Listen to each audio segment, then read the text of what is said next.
Hello, hello, hello everyone.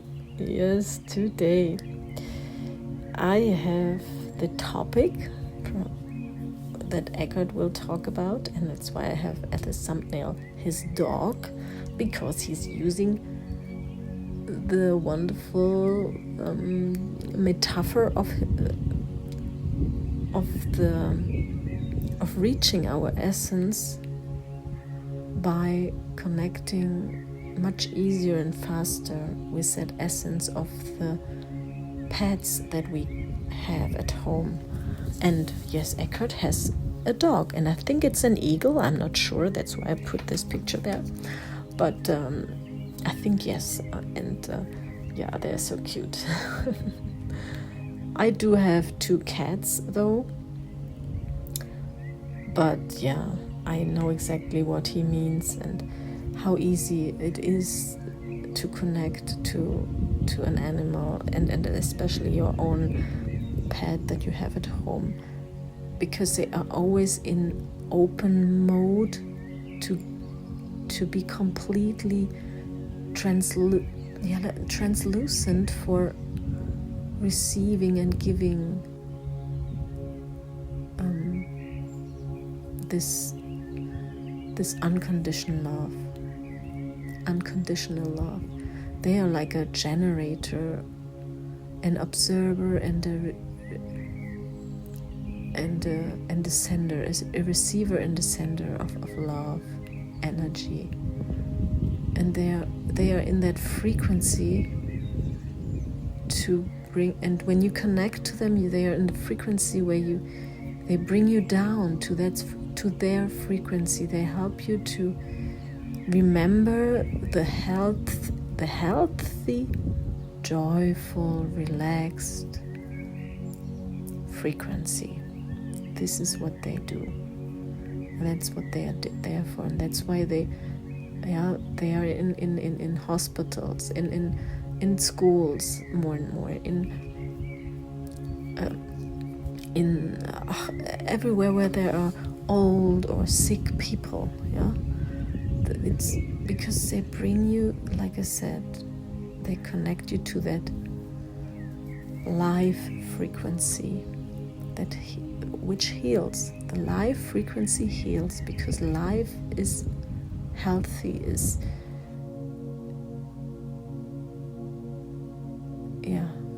life is life, and sickness is death.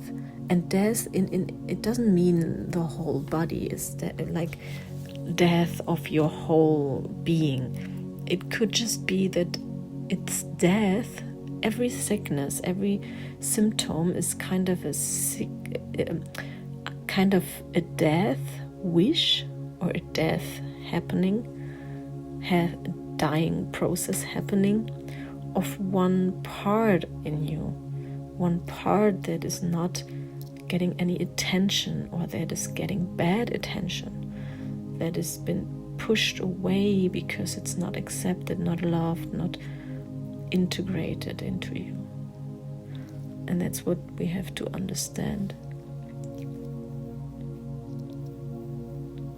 Each symptom is a symbol for something that within ourselves we are disagreeing with, we are not accepting, not liking, we are aggressive or mad or angry about this part. Yeah, and that's why it's saying, okay, I have to go away, I have to leave you, I shall be not here, so I'm trying to not be here. And that is by getting sick and wanting to disconnect from you. Yeah, it's like an order of giving to your system, go away. And now how we do that?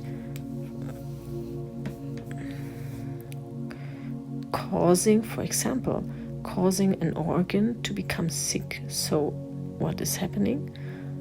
Either the hospital comes and operates you and takes parts of it out, yeah, or it's dying by itself, and if this is dying, if it's a too large part or too important a part in your system, then it's not good for the rest of it as well. It will infect all the other things as well.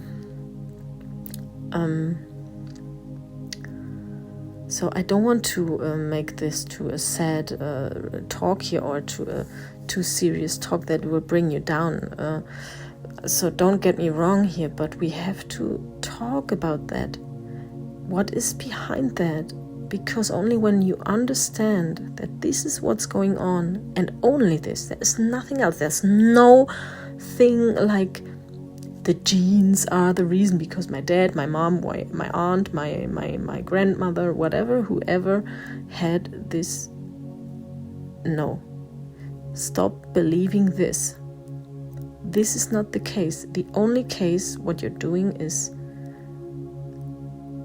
you're disagreeing with a certain thing in your system, and maybe you don't even know it. Maybe it's not even conscious. Maybe you are not conscious about it. Of course not.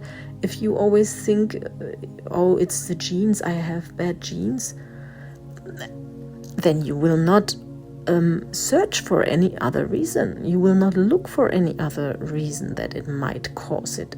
That's how it is always with everything. I mean, even in our lives here in this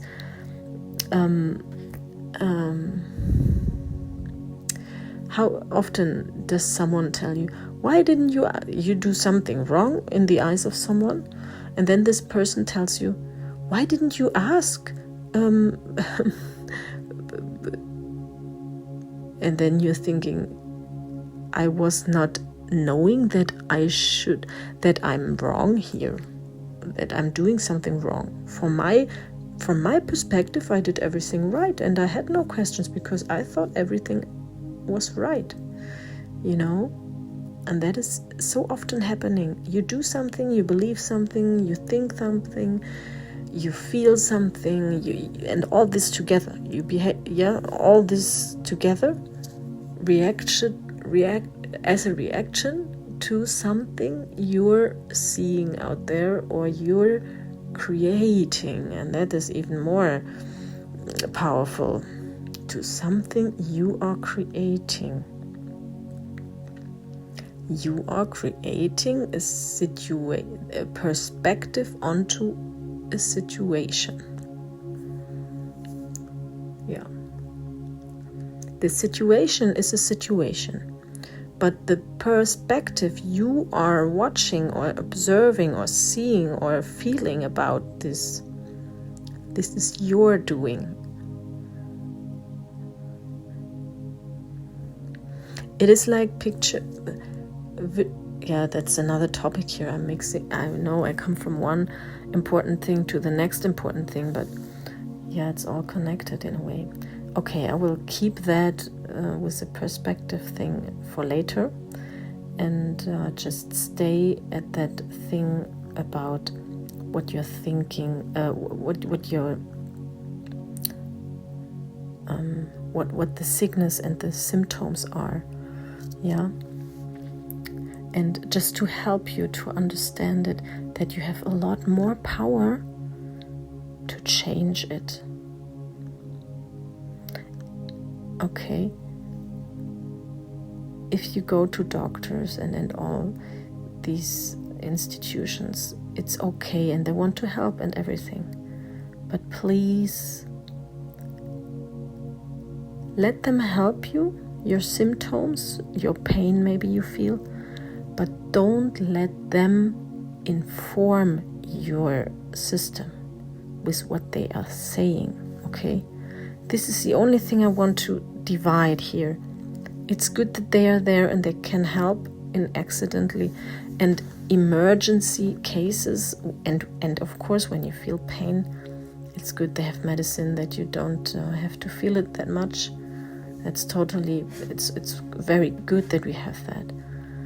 But what they say, like about the root cause, about the description of the illness or sickness or symptoms that are defined pathology in whatever ways, and all this stuff. Don't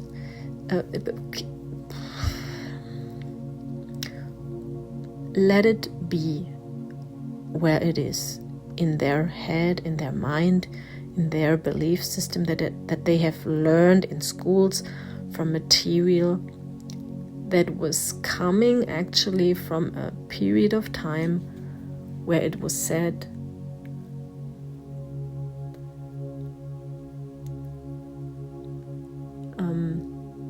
the sentence,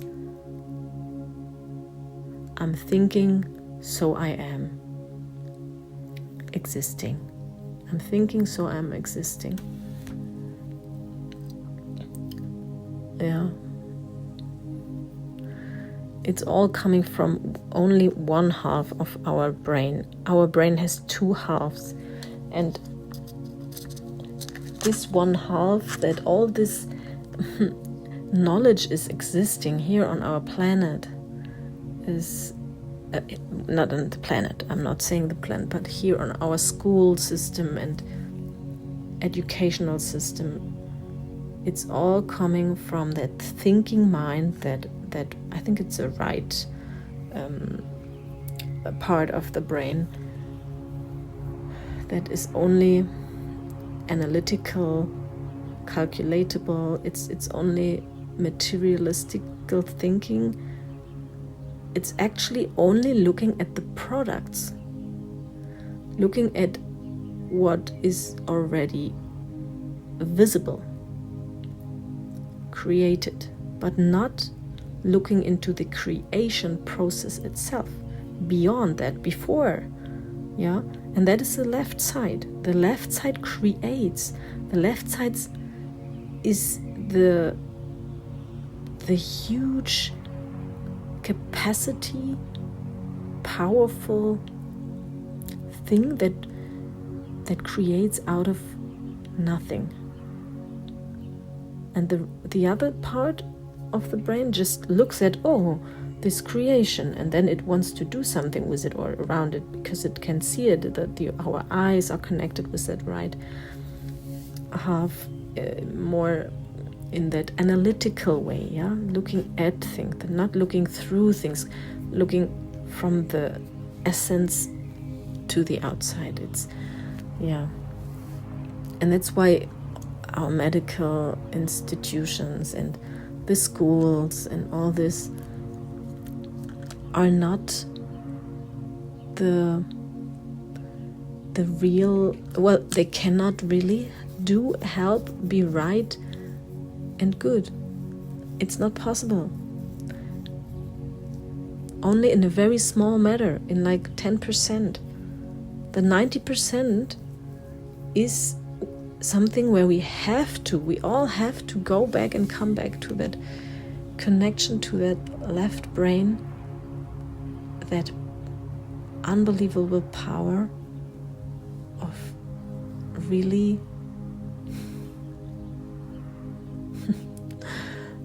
of energized, energetic impulse, full of impulses, living, connected, global knowing. It's like the brain that we all have, that we are all connected with, that has capabilities that we are not knowing yet. Many of us, most of us. Some, they already worked on training that side of the brain more and more. And that's what we are facing now, and we are going to this direction to learn that more and more and to implement that and to train it more. But that's not, I mean, we are in baby steps here. So, yeah. So just a little excursion here by myself. Well, I've quite some, I've studied a lot of material about quantum physics, about philosophical topics, about well, I'm kind of mixing all my knowledges together with Albert Einstein, with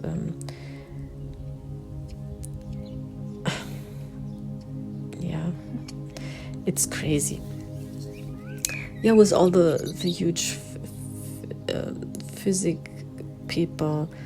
I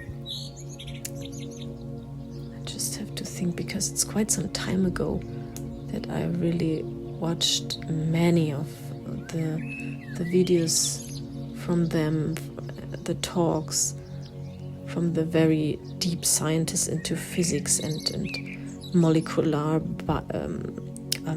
atom physics, yeah, and quantum physics. Yeah, and that is really interesting. Yeah, it's crazy. I could just start talking about all this again. Maybe I will do later on after Eckhart's talk. Anyhow, we come back to the unattachment that will bring you into joy. By unattachment, everything that will be left over is then the essence in everything and everyone.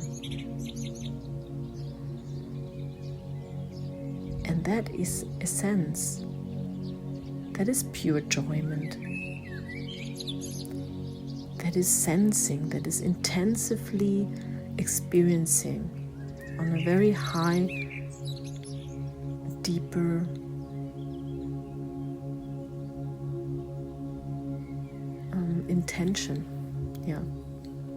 intensivity. Intensive. It is more intensive than you are capable of right now, when you're still attached to, and this attachment, I mean this word, there is so much meant with this word. Attachment to people, attachment to things, and attachment also to behaviors, attachment to thoughts, attachment to feelings. Can you see that? Can you feel that? Can you see and point that out, what I mean with this? I'm sure you can. Yeah. To not be attached. To disconnect. To understand it is not you. And by that, easily being able to let it go. Yeah, and now enjoy this wonderful talk from Eckhart about his, in the way of talking about his dog. Yeah. And later on, don't forget to get use of your free gift I'm having for you. You can look me up and look the description for my email address, and then write me an email to get your gift. Yeah. And you will see in the end what it is.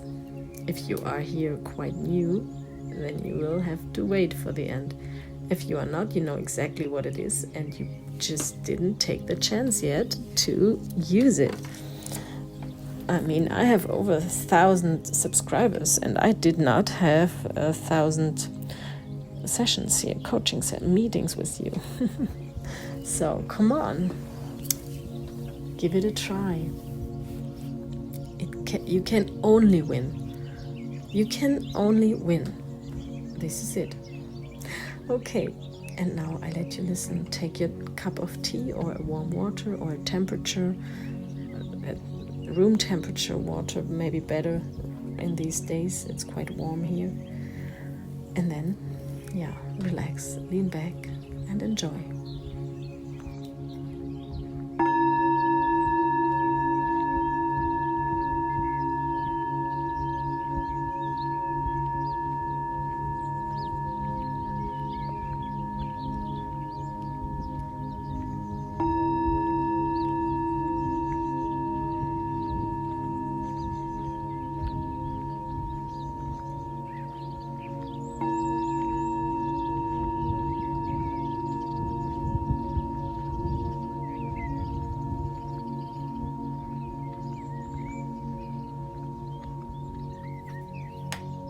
it's surprising that there are quite a few, many people who feel more deeply attached or connected to their dog than to another human being. And I'm not saying that that is bad or that should not be the case, but because I can see how and why that happens, because being is less obscured in the dog than it is in the human. In the human, the being dimension, depending on who it is, depending on the density of your mental, emotional conditioning, is obscured by that. Sometimes you can get beyond it and you can deeply connect with a human and recognize what the consciousness that you share with the other, and when that happens we call it love. But with a dog it's easier to do. But it's important to realize that what you love in the dog is the invisible dog. Although the visible is pleasant, it's pleasant to the touch. When you look into the eyes of a dog, then you can sense the consciousness of the dog. So what you really love in the dog is the consciousness of the dog. Otherwise you could have a stuffed dog, or you could have one with have a little electronically controlled dog. Maybe one day they will have it and it goes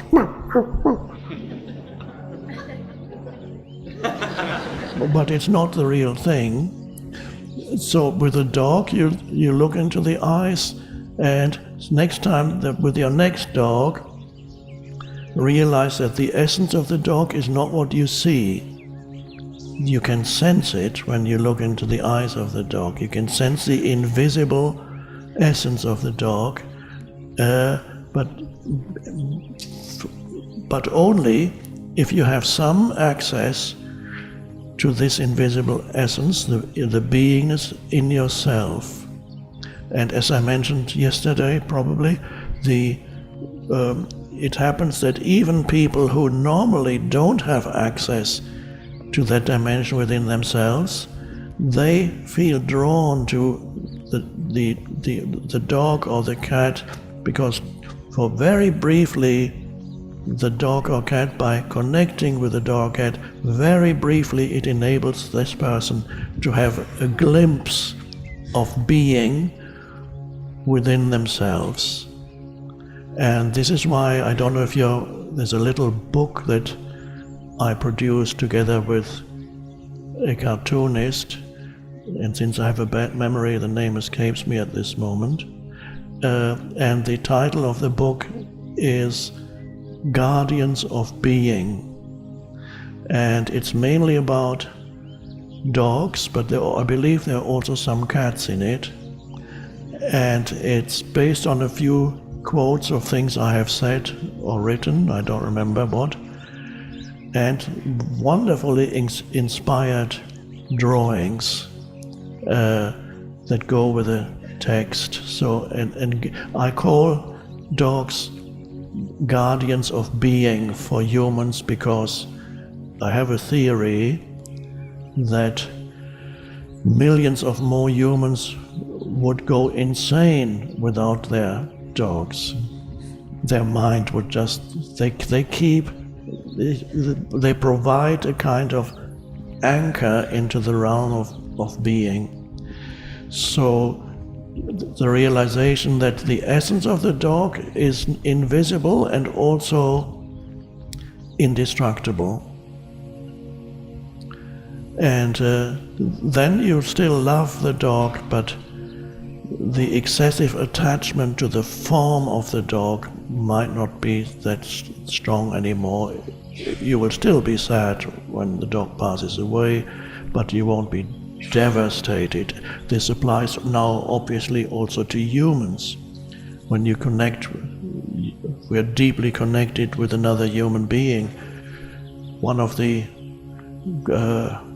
most difficult experiences in your life is to experience the passing away of a loved one, especially if it seems to come prematurely, then it's even more difficult.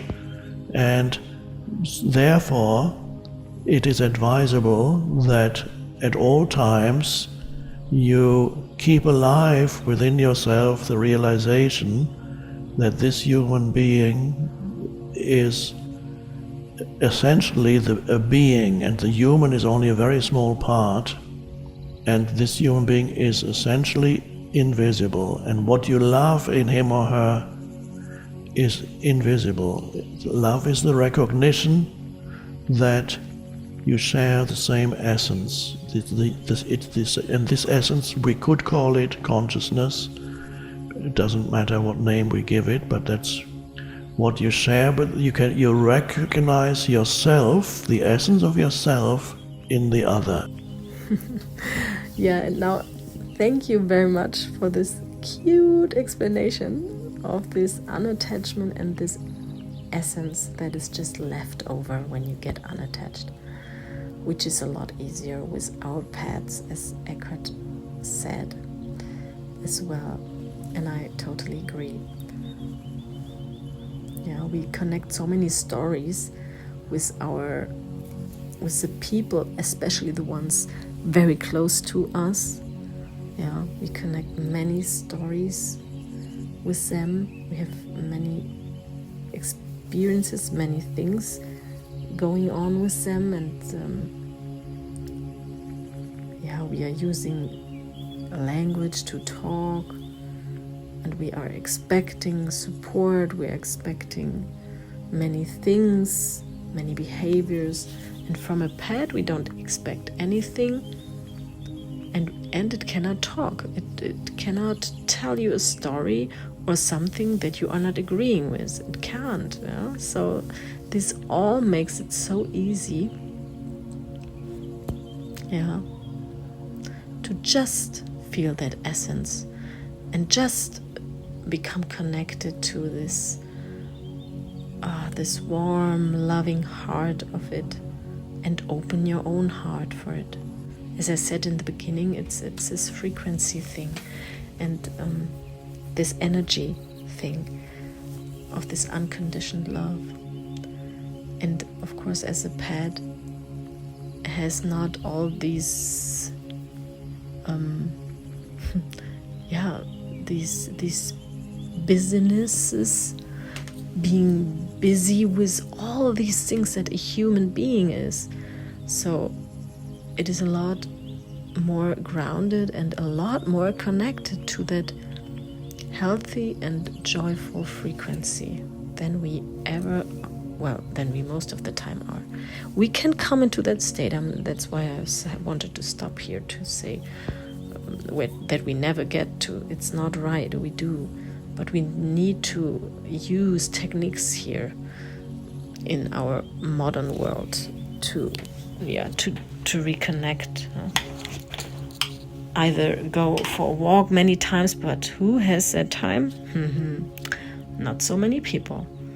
So the best way for people with not much time is, of course, meditation. Meditate as often as you can, everywhere you can.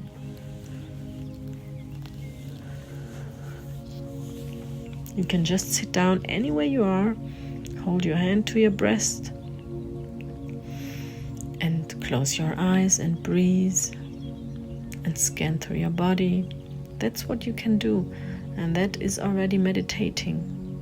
To just disconnect from your visual impacts, or even your auditive or your smelling impacts, whatever it is. And as I say that right now, I'm just visualizing a wonderful Cambodianic food that I really enjoy a lot. It's so funny. But that's good. I mean, if it makes you laugh, if it makes you smile, if it makes you happy, let this impulse come into you, and let impulses come into you and transform this into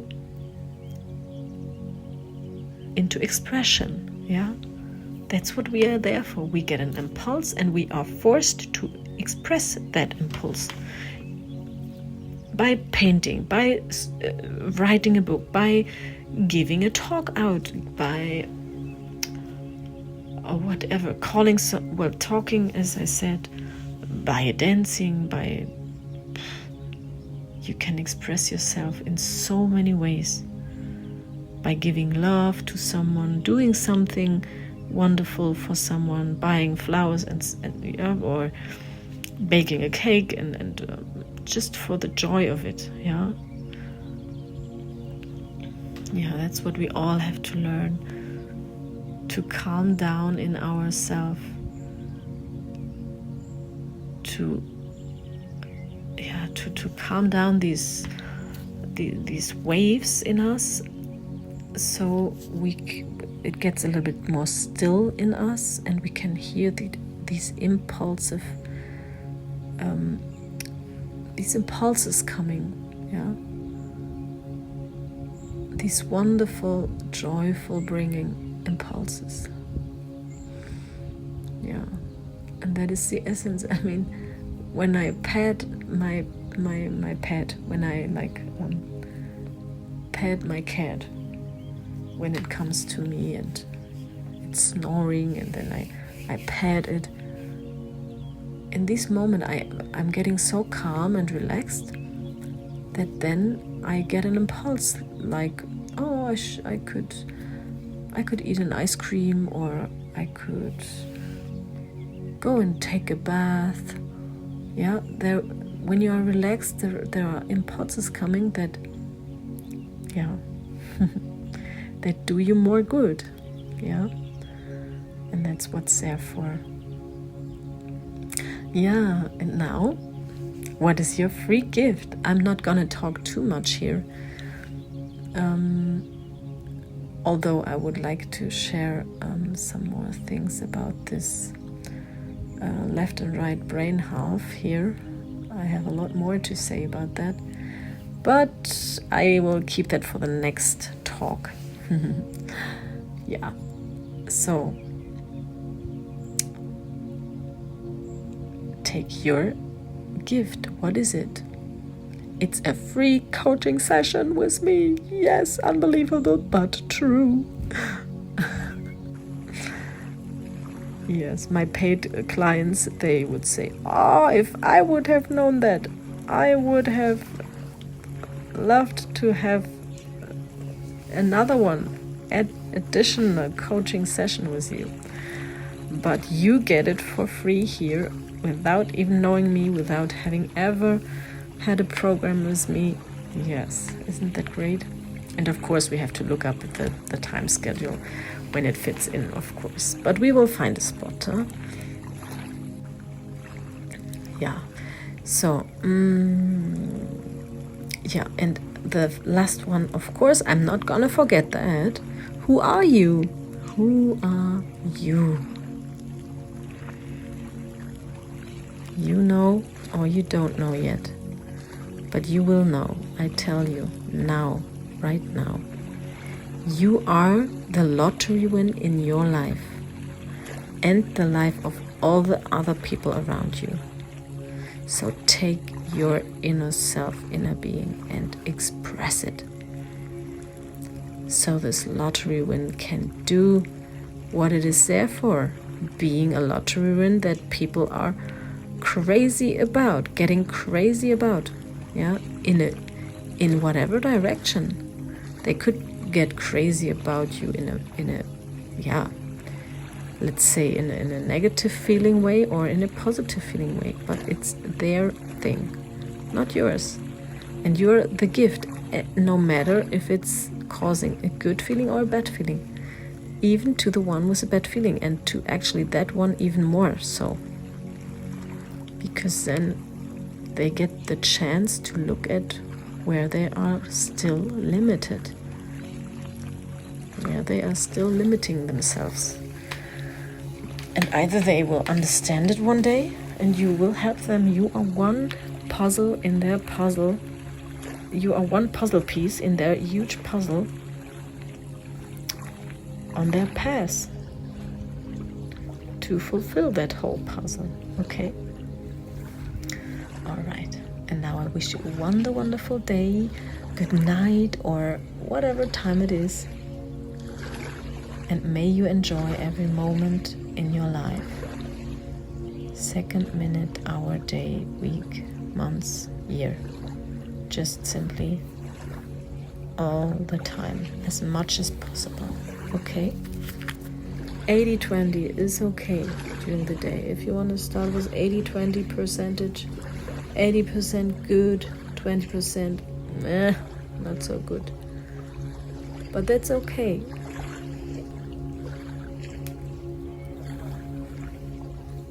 You have to train that being, that new being, that 80% of joy. We are all not used to that. We are all producing things to be in the 80% on that status where we are so used to. Of course, but to change a running system, it needs some effort, some training, some exercise. There you go. See and talk to you soon.